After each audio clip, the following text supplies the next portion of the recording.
It's now my great privilege to ask Professor Emeritus Derek Paul of the University of Toronto Department of Physics to introduce our honorary graduate.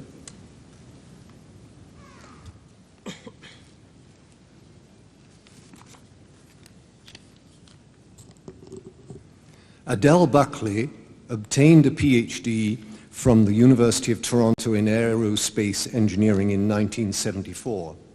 Her thesis material on the measurement of trace impurities in gases contained numerous inventions relating to a new type of mass spectrometer for detecting and measuring such traces. This led to founding SciEx, later MDS SciEx, a company that would develop the commercial use of such spectrometers, with Adele as the technical person responsible. The new family of instruments has received industrial recognition, both inside and outside Canada. The company now boasts 600 employees. This entire development is of tremendous social importance for measuring pollution. In 1987, Adele joined Solarchem Environmental Systems of Richmond Hill, Ontario, where she was vice president responsible for product development and made significant contributions to science and technology. In 1994, she was appointed a vice president of the Ontario Centre for Environmental Technology Advancement, OCETA, a position she still holds. OCETA provides environmental consulting services to public and private sector clients. Adele's wide-ranging contributions there include one on water purification, which I'll describe. In Bangladesh, about 40 million people draw their drinking water from wells that are naturally contaminated with high levels of arsenic. Many companies market products that reduce the arsenic content of the water to safe levels, but that rarely can perform as claimed in the actual conditions in which they have to be used. OCETA, under Adele's leadership, has conducted thorough on-site tests of many of these systems, with results that are of the utmost importance locally. In 1994, Adele was elected to the Canadian Pugwash Group, the Canadian affiliate of the Pugwash Conferences on Science and World Affairs, known as Pugwash. Pugwash is the name of a village in Nova Scotia that gave birth in 1957 to this movement of scientists against nuclear war and for the preservation of civilization itself. In 1995, Pugwash was awarded the Nobel Peace Prize. Today, with civilization environmentally threatened in so many ways, with the rise of terrorism, of militarism, and new nuclear threats, there can be no higher goals than those of Pugwash. Adele now chairs the Canadian Pugwash Group and constantly provides dynamic leadership. Having devoted her entire professional life and also her volunteer work to endeavors that benefit humankind, she has thus created for us a model of how science should be used. Madam Chancellor, on behalf of the Governing Council, I ask you to confer the degree of Doctor of Science honoris causa upon Adele Buckley. On behalf of the University of Toronto, and by virtue of the authority vested in me, I have the great honor and pleasure of conferring on you, as I do now, the degree of Doctor of Science honoris causa.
Congratulations.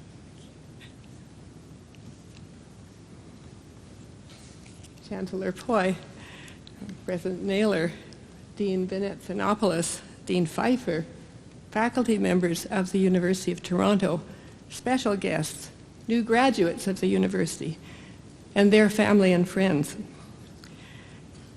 It is a great honor for me to be here sharing this joyful occasion with you. To the new graduates, I might even confess a degree of envy. You see, I'm still sort of a techie, and you are the ones who have used the technologies at the forefront of scientific and technical knowledge, and you are now going to apply all these important new technologies. In preparation for sharing some thoughts with you, I have thought through the history of my career, and one of my very first thoughts is that what I have been able to accomplish could not have happened without the strong encouragement of my husband, Peter. So, Peter, thank you very much.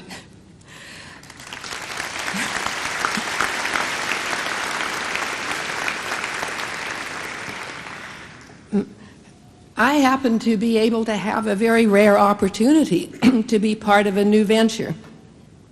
As you heard, it all started at the University of Toronto Institute for Aerospace Studies, where I did my PhD research. The university understood that there was a commercial application at hand and willingly agreed to the technology transfer to SciEx. And from then, the U of T and the company continued together in a long and fruitful association. Two of my fellow founders of SciEx are here today. It was later SciEx MDS, and these are Professor Barry French and Dr. Neil Reed. As you heard, the company has spread out all over the world, delivers products there, and in the pharmaceutical industry, in environmental applications, huge numbers of applications. They're a forerunner at the forefront of their own business endeavor. Some of you will start a new enterprise. I advise you right now that the conversion of an innovative technology into a commercial success is indeed arduous, and unexpected twists and turns are bound to happen, and it takes a longer time than anyone ever imagined. Nevertheless, my recommendation is this: do not hesitate to take on this daunting task. It is a life experience worth having. There's a synergy and a mutual benefit in my work for OCETA, my current employer, and my volunteer work for Pugwash. International environmental issues are also peace and security issues. A few recent examples. I have worked on water problems in Bangladesh, and of course 40 million rural villagers drinking water contaminated with arsenic is one of the largest mass poisoning situations ever recorded in history. There's climate change problems. I have calculated emission reduction credits for greenhouse gas emissions in Canadian energy-saving projects. There's things like transferring Canadian know-how so that China could have a credible program of environmental technology verification, a specialty in Canada. My perspective from OCETA projects has fed my contributions to international Pugwash conferences on peace and security. So it's been a privilege and a piece of good luck to be able to have a place in both of those. As a new graduate, your very best efforts will go into advancing your career and seeking to do meaningful work. On days when you appeared to be one of those nose to the grindstone types, maybe someone noticed your extreme diligence and told you, get a life. Today, truly, yours will be a satisfying life only if you seek a whole life. So it's my privilege to share with you my opinions and advice on what you can do to achieve wholeness as a person. On the topic of your work, working in commercial endeavors, I have needed to apply pure science, mathematics, and virtually all disciplines of applied science, right through to common sense. You too will need to integrate from many disciplines. However, a scientist does not just perform technical activities. Some of the less obvious necessities that are required to get along in the working world are the habit of lifelong learning on all fronts. There's a bigger world out there. You need the ability to fit in with a team that's working toward a common goal. You need the ability to understand what your employer needs to accomplish to stay in business, and then make sure you're contributing to that. Most of us accept the importance of building a strong and loving relationship to those close to us, but actually making the effort is a bit more of a challenge. Those personal relationships are what will have lasting meaning for you, more satisfying than how high up the corporate ladder you climbed, how many inventions you made, how many papers or reports you produced. And then how will you achieve spiritual well-being? What will be your frame of reference in times of joy, in times of challenge, in times of distress? I suggest that if you have not already done so, you seek a religious faith and make it your own. Start within your own cultural background. Within the breadth and scholarship of the major faith groups of the world, you will find scope for your own personal spiritual quest. And next, I want to bring to your attention that you must also have a life as a citizen of the world. With understandable pride, you are identifying yourselves as engineers, and you already know that you have responsibility for the quality and safety of your work, and that it should contribute to the well-being of society. This is the convocation for applied science and engineering, and I ask your indulgence to allow me the shorthand to just refer to all of us as scientists. Then let us consider the issue of ethical responsibility of scientists. Because we are all professional engineers and scientists, our specialized education and analytical skills can enable us to see the good or harm in proposed new science and technology. What is this ethical behavior that we must adopt? Is it our job to share that knowledge, to speak out, to promote, or to prevent? My answer is yes, it is. It will not surprise any of us if I say that government policy can be at odds with good science. Misleading statements from the media can set public opinion on the wrong track. And when wrong or incomplete information has adversely affected lives or environments, the scientific community has an obligation to come forward. Just 2 months ago, on April 18th, a group of Canadian climate science leaders from many universities and institutions sent a letter to Prime Minister Harper calling on him to develop an effective national strategy on climate change. They cited increasing impacts on Canadian natural ecosystems and the need for sound science to buttress both mitigation and adaptation. I think this is almost unprecedented in Canada because of the number of scientists who participated, about 90, and all from very related technical disciplines. That they had, more than any other group, knowledge that the world as we know it is in great danger, and failure to act could lead to the collapse of the natural environment. So they wanted to affect the course of affairs, both nationally and globally.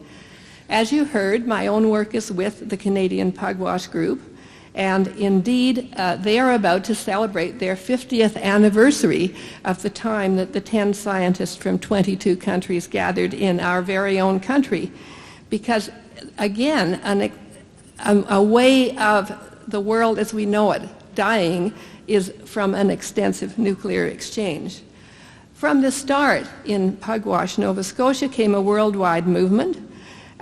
And the first president was Dr. Joseph Rotblat. He was a physicist who resigned from the Manhattan Project in the late 40s because his own ethical standards made it impossible for him to continue participating in building a nuclear weapon. This move was at a great personal cost, and at first he became essentially an outcast. Nevertheless, he devoted his life to the cause of nuclear disarmament. Year after year, he was an inspiration to many around the world, working tirelessly from the beginning until last year when he died at age 96. And later in life, he and his organization were awarded the Nobel Peace Prize. A little sidebar here. The nuclear danger is with us still and immediate. There have been near accidents, many of them. Nuclear weapon states hold 27,000 weapons, each more powerful than the Hiroshima bomb. It is sheer hypocrisy for those countries who now develop new bombs and upgrade existing stock to try to make the case that others should not have their own nuclear weapons. And so in this strange environment, the danger escalates. However, applying your scientific and technical knowledge does not usually have to be at great personal cost, except for maybe your personal time. The issue of ballistic missile defense is an example of many groups and many individuals raising the public consciousness to the fact that joining the Bush administration's program was not in the best interests of Canada. The technical community did their part by pointing out profound technical flaws and showing that the probability of actually developing a means of intercepting an unannounced missile was close to nil. After concerted efforts over many months by many parties, the government of Canada had virtually no choice but to acknowledge that Canadians did not support BMD. As a result, the Prime Minister announced that Canada would not participate. Another little sidebar here. It is true that NATO, urged by the U.S., is considering deploying an anti-missile defense in Europe, and also Russia has responded by developing a new high-quality type of missile. In other words, the civil activist's work is never done. Such activism, as I have illustrated, is being pursued on all fronts worldwide. Each may only achieve a modest increment in the overall fabric of our society. Nevertheless, bit by bit, such pressures move mountains and make a difference, and thus we are able to participate in creating a society that's worth living in. Consider the alternative, no participation of citizens, and that would produce a very bleak society. Joining the world of citizen activists may be more than you are ready to do right now. However, it is my understanding that Canada has less engineers per capita than many of the G8 countries. For our country to prosper in a technology-dependent world, we need more engineers, more scientists, and therefore you can help. You must encourage young people you meet to take up a career in engineering or science. New graduates, I encourage you, proceed with confidence into a world that needs your skills, and I wish you every success.